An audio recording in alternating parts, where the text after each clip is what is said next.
Hi, and thanks so much for coming over to check out on a Limb with Gabby Allen. Today, I have a wonderful pleasure of having Dr. Randy Overbeck with us. We are going to, as usual, be talking books, process, all the things that have to do with reading and writing. I am really excited from Randy's website that I went on. There's a lot of different things that he likes to do. One of them has to do with things that go bump in the night. So we'll definitely be talking about that. So come along for our ride. I'm going to ask the question that I always ask, Randy, what is it that you do? And then how do you do it?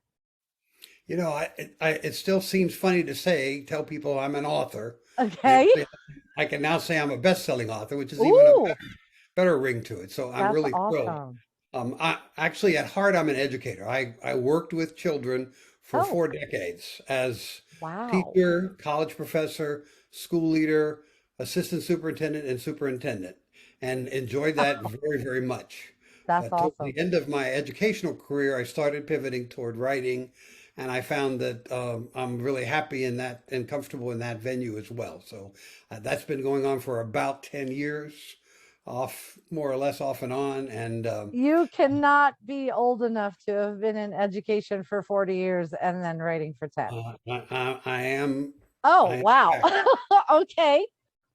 I would not have thought that.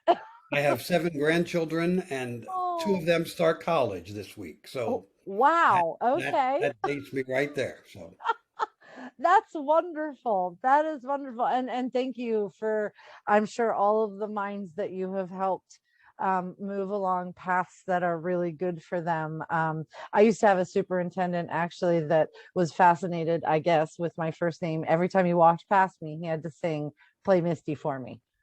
And I was like, please don't do that. I don't like that song. How about Led Zeppelin? Do you want to do Misty Mountain Hop? Because that works. Too funny. So when you were moving from education into writing, what what drew you the most to, it looks like you have a lot of suspense novels. And so did you read a lot of suspense novels, or was it just those kinds of ideas that were coming into your head? I'm a very eclectic reader. Okay. I read a lot of historical. I read science fiction. I read some fantasy. I even read and enjoy some chick lit. But my Nice. preferences usually tend toward the thriller, suspense, mystery category. And Okay. I feel that I've tried my hands at a couple of things, and I seem to be able to do best in those areas, in the mystery area and in the thriller area. I love it. And so, do you craft from the beginning that it's like, do you know who your killer is and who is dead, or do you just kind of jump in and start writing? Usually, I'll have an inspiration that will get me what I call is an explosion of inspiration that gets me about maybe half of the actual fabric of the story. Oh, Um, my stories, at least the three that I have been most recently produced, have all been tied to an area. So oh, the first one is called Blood on the Chesapeake. It takes place on the eastern shore of the Chesapeake Bay. The second one is Crimson at Cape May. That's at Cape May, New Jersey. And the new one, which we'll talk about in a little bit, that's coming out, is Scarlet at Crystal River, and that's in Florida. So part of the inspiration comes from that area hmm, because I happen to really love these areas a lot. yeah. Part of it is I start with a mystery, an unsolved murder. So Oh, one of the early reviewers of my books penned this, and I've stolen it from him. He, he called them a cold case murder mystery wrapped in a ghost story, served with a side of romance, set in a beautiful location. And that's exactly what it is. I love that. All I three of love them. that. That's awesome. So I begin with the murder. Um, the idea of adding the ghost kind of came a little later. Hmm. And each of my stories, I'm trying to make a point about a social issue at the same time. Now that's Okay. not that's secondary to the telling of the story and entertaining the reader. But I think writers have an importance. Their words matter, and what they say Hmm. makes a difference. So Yes. I try to tie the crime. to a current issue that we happen to be struggling with right now. Okay. Interesting. So are these things that you come up with? One of the reasons that I really love doing this podcast is that I want to encourage people who want to write, knowing that there are as many ways to do this as there are people doing it. And Correct. so when well, we've had people who just run right in, they don't even know their characters' names. We have people who, plot it all out and they know everything. Are you kind of in the middle where Yeah. you know the mystery as far as the dead body, and then you start building it and then you write it? Yes. Okay. Basically, now I would have in what I call an outline. Most people would never recognize this as an outline, but I would have an outline of maybe half or two-thirds of the actual narrative of the book. Yes. What's going to happen. I'd have a sketch of a couple of characters, not anything fleshed out or anything, but I have all that. But I purposely don't have the whole thing. Now, you asked a question that was a really good. In each of my three mysteries, Hmm. when I'm writing the first two-thirds of the book, have not decided who the antagonist is yet. Oh. So Oh, interesting. I always have multiple possible antagonists Right. and make sure I'm laying clues for each one of those. And then sometime around 75% of the way through the book, I make a commitment that I'm going to choose antagonist C and then write the story to do that because that makes the most sense. Okay. Now, see, now that's very different from what I do. And I am super excited to talk to you about this because, as I just said, I love the idea of sharing with people that you can do this all different. So, no, I write cozy mysteries. And so I know who's dead. I generally know who did it, and then I create red herrings Right. that I do put the clues in, so that it could be that person. But I am very interested in the fact that you actually make it that it could have been one of these three people, and 75% in, you will like latch on to who that actually is. Do you find that you have to then go back through, like Yeah. when you're editing, do you up that person in the beginning pages, or do you just kind of leave that?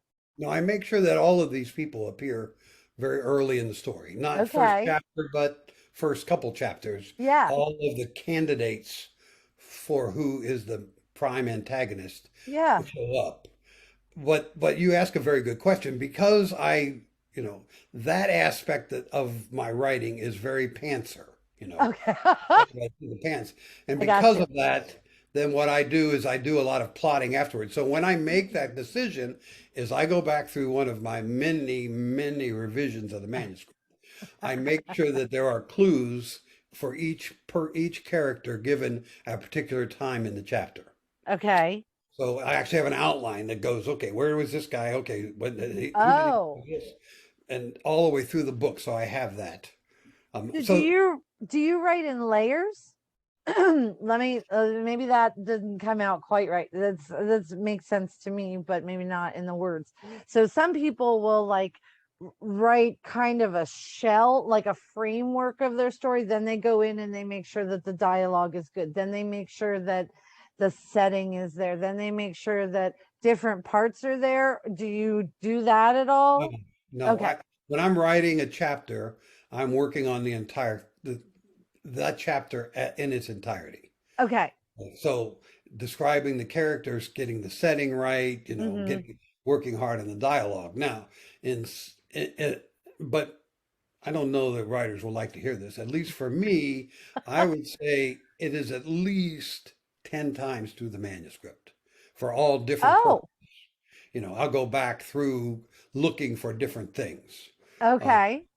and at some point in that process, I have created an outline, and the outline indicates who's in every chapter, what's happening in each chapter to make sure. Now that's an after effect. That's not a planning that's not a before, that's an after.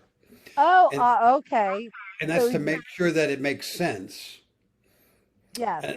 And as the books have gotten more complicated, that becomes more important. So, for example, In the second book, Crimson and Cape May, I actually have four different storylines going on at the same time. Wow. So Okay. they're all interconnected, but it was very important to make sure that I didn't drop something here or there that Yes. needed this storyline to dovetail into another storyline. So I had to have an outline to make sure that each of those fit. Interesting. Okay, so when you're talking about revisions, do you wait until so you don't wait until the end of the book to go back and revise? No, and I've heard, I just reread, I should say, Stephen King's On Writing, and he said Yes. he writes the whole thing, sits it down, and Yeah. then puts it away for 6 weeks, and then comes back. Mhm. No, I mean, I do go back. It is at least 6 weeks before I go back to it, but that's not really the way. The way I write, what works for me is I wrote chapter 57 today of the newest work. Tomorrow, I will go back and reread 57, Ah, do immediate revising, but that because that puts in my head where I am, and then I'll yeah. jump on 58. Now, Okay. what I'm saying is that, I might be going back another time just to make sure everything is logical and makes sense. Right. I'll go through a revision another time, looking to make sure I have not dropped too many adverbs or, you know, stylistic issues like that. You Right. know, so when I say I go back several times, that's what I'm talking about. I also am a member of a writers group, and they don't look at the whole book, but they look at lots of chapters. So they'll bring up Oh. issues I hadn't thought of, and I'll go, oh, okay, well, I got to go back and look at this. And and unlike other writers, I really love doing that. I Oh, like okay. I like massaging the manuscript to make it to be the very best it can possibly be. Massaging the manuscript. That's a good one. I like that a lot. It's always interesting to talk to somebody who has a different process because like I am very much a linear writer. I start on page 1, I write all the way through, and that's it. And then I pretty immediately, I do not wait 6 weeks. I will immediately jump back in and I will edit it.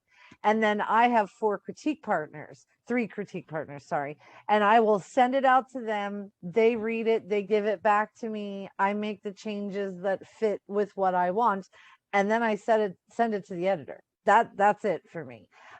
However, I've also been writing for 20 years. So that might like your do you feel that your okay, here's a good one. Do you feel that your process is different from the beginning than where you are now?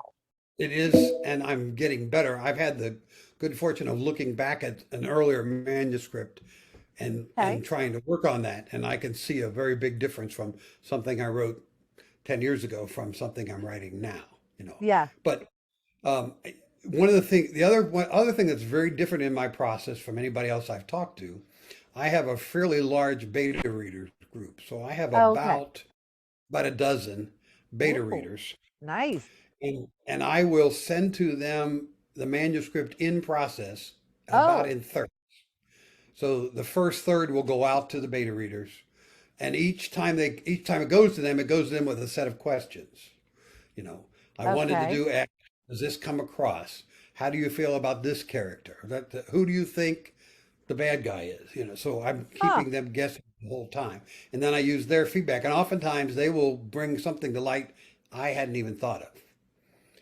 So Interesting. since I write sometimes most of my some POV most of my POVs are male, but some are Okay. female. So Yeah. oftentimes they will correct me and go, no, no, no, wouldn't think of it that way. Write it this way. So they have been very, very valuable in lots of ways. So that's That kind is of like a prior step. that is very interesting. So you send it out to them as you're writing. Yep. And I often Okay. change the story based on what I get back from them. Oh, I was going to go this way, but I think I'll add this element in because they. Right. No, and that's great. Again, I love that our processes are completely different because I really enjoy hearing how it works for someone else. Sometimes I think, oh, I wouldn't mind trying that he's talking about. And so um it's wonderful to know that there are a bunch of different ways that this can be done, and some people need to hear absolutely that just because you don't do it like I do it doesn't mean that it's wrong. Or just because you don't do it like your favorite author that you just listen to on a podcast doesn't mean that you're wrong. About how long does it take you to write a book then? Uh, it took me 3 months to write the latest one. That's Okay. complete full draft. That's not done ready to the publisher. It Mm-hmm. took probably a year to get it ready for the publisher. But Okay. that to be honest, that's a little truncated because of the pandemic. Because Yeah. I was stuck in, I couldn't do any of the other Right. activities I normally do. So I Yeah. probably doubled or tripled my writing. So normally, like the first book, not counting the advanced research, probably took me 18 months to write. The Okay. Blood on Chesapeake. And the second book probably about 12 months, and the third book about 3 months. But under normal circumstances, it probably would have been more like six or 8 months. Okay. When we were all sitting here stuck in with nothing else to do, I said, "Well, I know I can write." Exactly. That's what you'll be doing is writing. And I had found that I also was doing more writing, although I still have a full-time job. So I worked from home, but not having to go into work and then come home from work added to my ability to just I'm already at my desk, just Right. switch computers. So that made a big difference. And so when you are looking forward, I saw on your website that this is the same character in all three books. Is that correct? Correct. Same two basic characters in all three books. Okay. Yeah. And Uh, will you stay with them, or do you have any ideas for a different series, or are you going to ride this out for a while? well, I think when I first envisioned this series, I had envisioned it as a trilogy, but it's Oh, been so popular, I'm probably going to extend that. why However, not? my next book is going to be in a different series. Oh, Okay, okay. it is another amateur sleuth, um, but it completely has it's different characters. It is in the same general time frame. So one of the things that's different about mine is that these books, I don't know if you could tell from the website, are set in 1998, 1999, and 2000. Yes. So there's a very pragmatic reason for doing that, which Okay. I'll explain in a second. Um, I happen, it's a period that I like, but it had to do with what I wanted to occur in the first book. So in the first book, the murder in the first book is actually a lynching that occurred on the Eastern Shore Okay. in my story in 1960 something. The latest, in order to make the story credible, the Mm-hmm. latest lynching that occurred in the US were in the early 60s. Okay. And for reference, there actually were two lynchings on the Eastern Shore, but they happened 20 years earlier. They were in the Wow. 40s that had been documented. Right. Anyway, since the murder had occurred at that point, Mm-hmm. and the perpetrators were teenagers, I had to write the story at a time when they would be most powerful in town. They would have grown up, so in their 50s. So that's why the story became 1998. Got it. Okay. I had wondered about that because when I was looking at your website, I saw, I was reading the blurb, and that makes a lot of sense because as a teenager, obviously things happen and then you hide it, Right. or you decide that maybe that's not exactly how it happened and no one's ever going to find out, so we're not going to worry about it. And then somebody comes in later and says, "Ooh, by the way, not so much." Well, he was prodded by the ghost that let him know that the common belief of what happened isn't really the myth of what they had said happened isn't how it happened. So I that's love it. What so the ghost part, you had said earlier that it kind of came in. Was this something that as you were writing, you were like, "Oh, wait, why is that a ghost?" Or was it something that you said, "Oh, I really kind of think that a ghost in here would be very interesting." No, well, kind of halfway between that. Okay. As writers, you try to find a niche that doesn't already exist. Yes. And and I had read a number of ghost stories. Hmm. And what I found is that almost all of them were one of two kinds. They Okay. were either in the Stephen King, Dean Koontz, keep scare you up all night kind of terrifying ghost group, Yeah. okay? Or they're in what I call Casper the Friendly Ghost categories, where the ghost is a nice person that's her grandmother died and lives in the, and inhabits this bookstore and helps her, Yes. that kind. Right. What I was going for, and I did a lot of research, actually got the idea when I was at a writing conference, the Midwest Writers Conference. If you haven't been there, it used to be really good. It's kind of been messed up by the pandemic, Oh, like everything else. It's in Indiana. But I okay. was there, I heard a presentation by a local ghost hunter group, which was Very cool. absolutely fascinating. I was Yes. amazed at their professionalism, their scientific approach. It was absolutely amazing. So I decided that I might want to add a ghost element, but I wanted to make what occurred, what the ghost, the interactions with the ghost, as close to what we have accurately documented so Yes. far. So I've tried very hard in each of the books. Now, I will admit I've taken some literary license, but I've tried very hard to keep it very close to incidences that we've got documented of the spiritual world intruding on the living world. That is very, very cool. I used to watch Ghost Hunters, and I've watched The Dead Files and a couple other ones. Some of Yep, them I'm like, what are you doing? But right. then others, it always makes me laugh though. I really liked Ghost Hunters because they always, like you said, with the professionalism, I really liked that. And they were excited when something happened, but they weren't necessarily like surprised that something happened. I forget what the show was, but the team would be like, come out, come out, come out, do this, do that, move this, move that. The ghost would do it, or something would, they would document that this thing would happen, and they'd be like, whoa, and they'd start running. And I'm like, wait a minute, isn't that what you did? Right, But you exactly. just asked him to do that. Like, why are you running? Why are you so surprised? So does your guy, in reading the blurbs, it looks like he's aware of what's going on, as he progresses. I couldn't tell all the way. Does he know in the first book that he can talk with, that he can communicate with spirits, or is that something he finds out in the first book?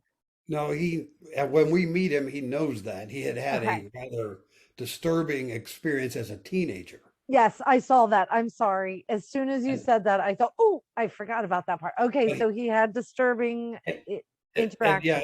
yeah, well, and an interaction with a ghost that actually cost another kid his life and Oh, crippled his brother and stuff. So wow. he is very, very unhappy Yes. with having this gift I and love that. fights Did you against it. In choose fact, to do that? Like, yeah. was it something? See, and I always enjoy a story that has a motivation or a background detail, that if they can do something, like when you're dealing with paranormal stuff at all, I love when they are not exactly on board with what they can do. Like, it's not like, oh yay, I can talk to ghosts, let's talk to everybody. Like, I love that there's a hesitation, and there's a, I am not exactly pleased with this, I'm just saying. And so I like the idea that that's in there. Will it continue, does it continue through the It, book so far? it does. But there's a story arc over the three of how Oh, he's trying to deal with this particular. And what I've tried to do in order, the readers have described the books as being not scary, but eerie. ooh, So I like that. what I've tried to do is I've tried to create the ghost character that is intimidating to Daryl, and the reader is sharing Daryl's reaction. Not Okay. they're not. Daryl is scared, but not boo. He's a Right. ghost scared. Not It's necessarily what does frightened. this mean? You know. Yeah. Because And those are two different things. Being scared and being frightened, I know there's people use those words interchangeably because they can be, but to me, If you're scared, you're still present for what's going on. You may not like it a whole lot, and there's definitely an aspect of fear, but it's not overwhelming the way that I feel frightened is one of those words where, like, that's the running part. That's the, oh, and then you have to run. And Right. so I like that you have people that are obviously, I mean, I don't know a whole lot of people who are going to be like, hey, thanks for coming by with the ghost, especially at the beginning, and especially obviously with the background that he seems to have. And So that is very cool. For Daryl, every encounter with the ghost means trouble for him Yes. because they're coming to him to to get some justice, Yes. which puts him in the middle of something when he doesn't want to do that. Right. That's really cool. So you're with the Wild Rose Press, is that correct? Are all three of those out through the Wild Yes, Rose Press? yes, Okay. And yes. I had Rhonda on the other day, the owner, and she's so much fun. I've been writing for the Wild Rose Press since 2006. So it's a long career. I also write for Kensington, which is where the Gabby Allen comes in. Oh, Um, I enjoy the Wild Rose Press, I think, most because they can let you kind of play with certain things that like a big huge publisher would not be able to pass through their review board. Do you feel like you have more license to do what you want to do where you are? I don't know that I have enough experience to answer that Oh, question. I will say okay. that I'm very, very, I was very pleased. Now, working with the Wild Rose Press wasn't my first choice. Yes. What I really Well, wanted was I thought these books had potential. I wanted to get an agent that could sell it with a major press, yeah. and I worked very hard. I sent Yeah. 100 Ooh, query letters out, each personally selected somebody that was in that field interested. yeah. Out of 100, I probably had, I don't want to exaggerate, maybe a dozen of those agents who were interested enough to request a partial or Mm, a full manuscript. right. And out Right. of those, I had a few of them that were somewhat interested, but in the end, they would say, well, I'm just not passionate about this.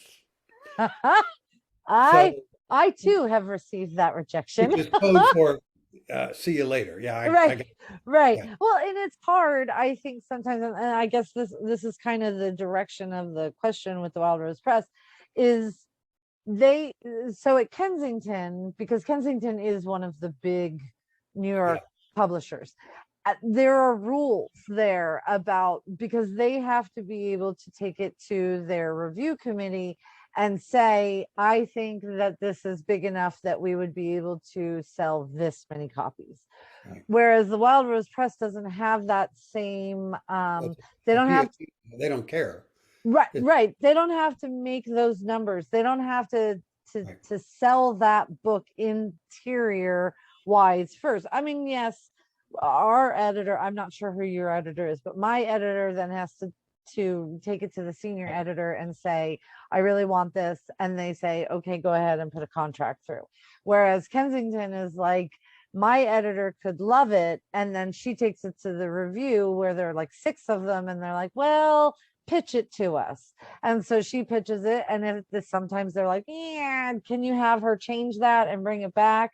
And then that's a process, and I don't get a contract until they approve it going through. Whereas the Wild Rose Press, I think, has the ability to take chances, I guess, take chances on things that are a little bit outside the mainstream box in an effort to be able to put books out there that the readers want, even if the publishers don't think that they're big enough to make a splash. And that's been exactly my experience. Yes.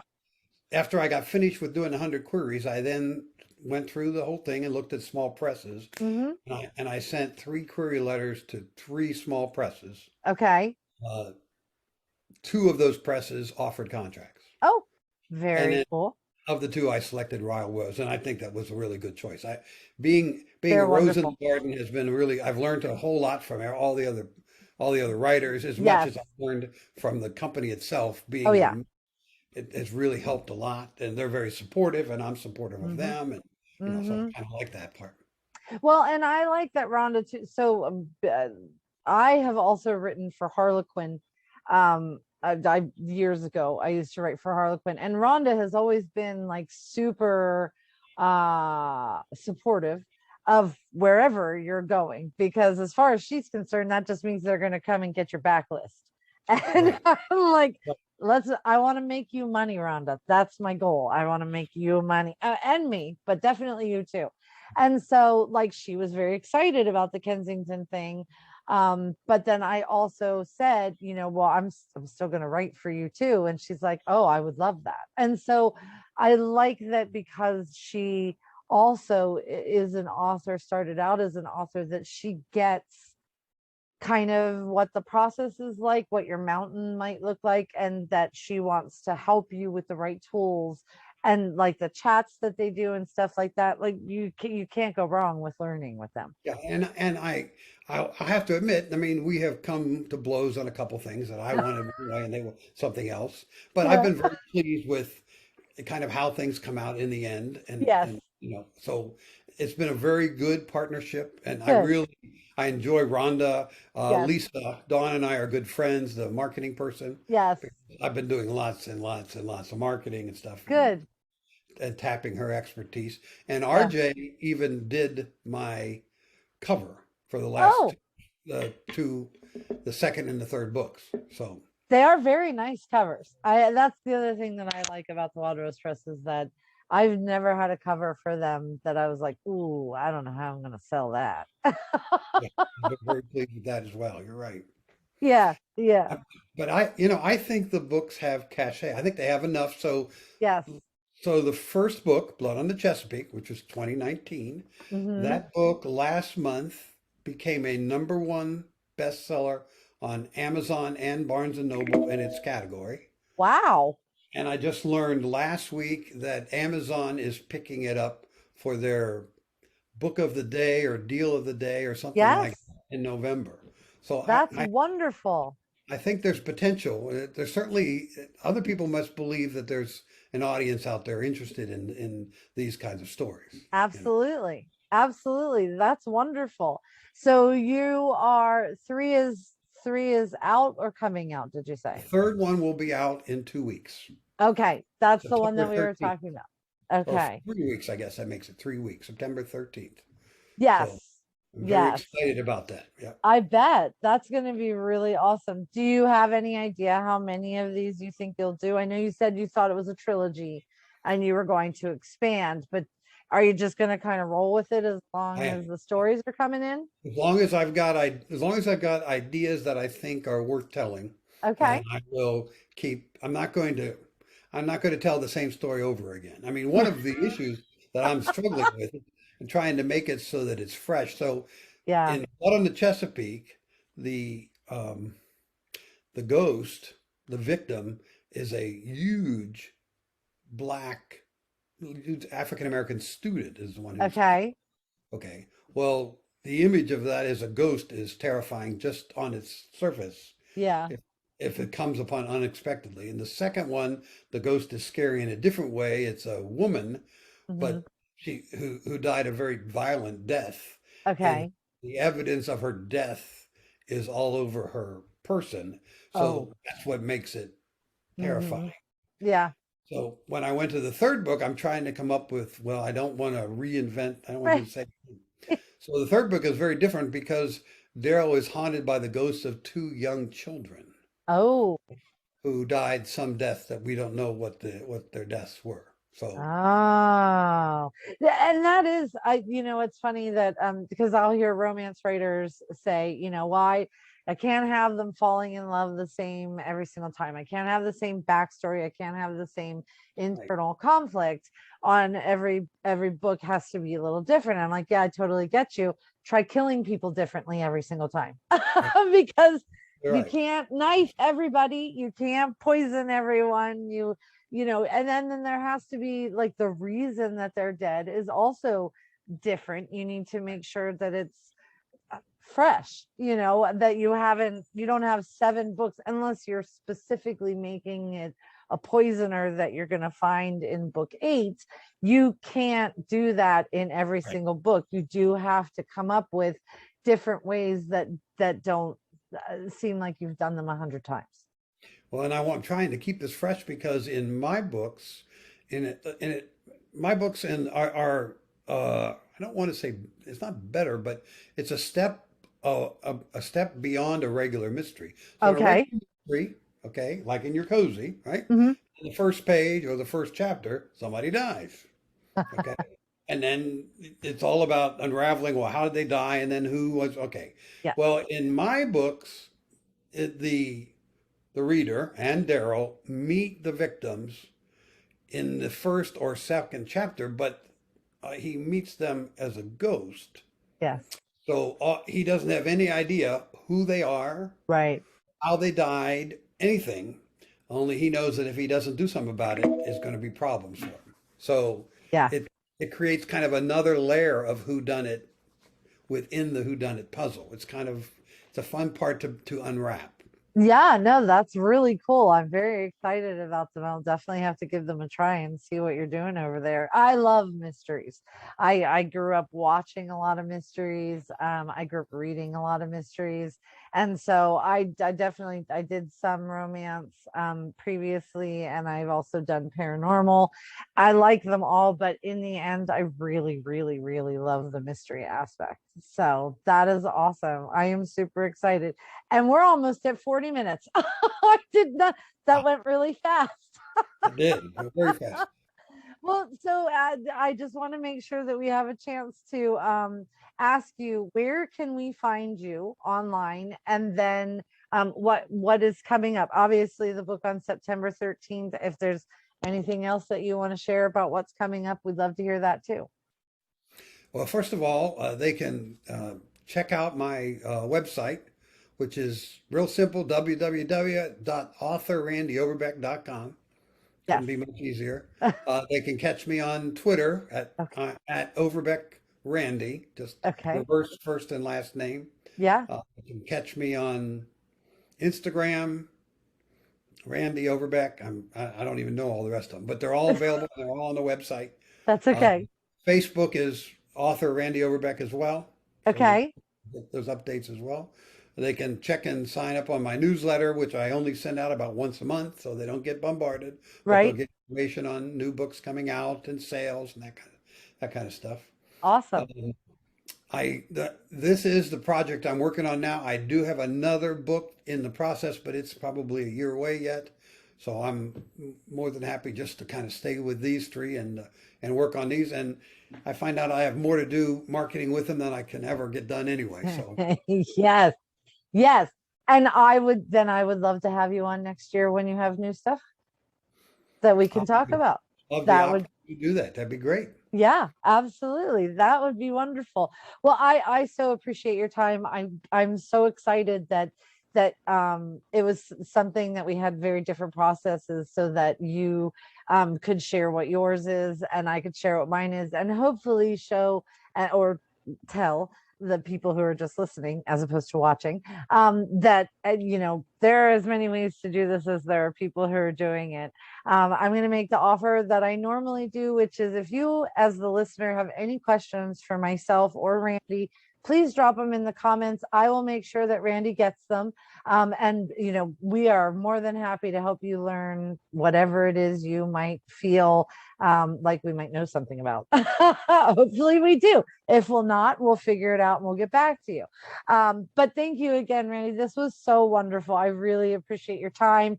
I appreciate your expertise, and I am really, really excited about diving into your books. Misty, thanks so much for having me on. I really love talking with you. Good. Uh, I look forward to our next time. All right, that would be awesome. All right, everybody, have a wonderful day, and I'll see you next time.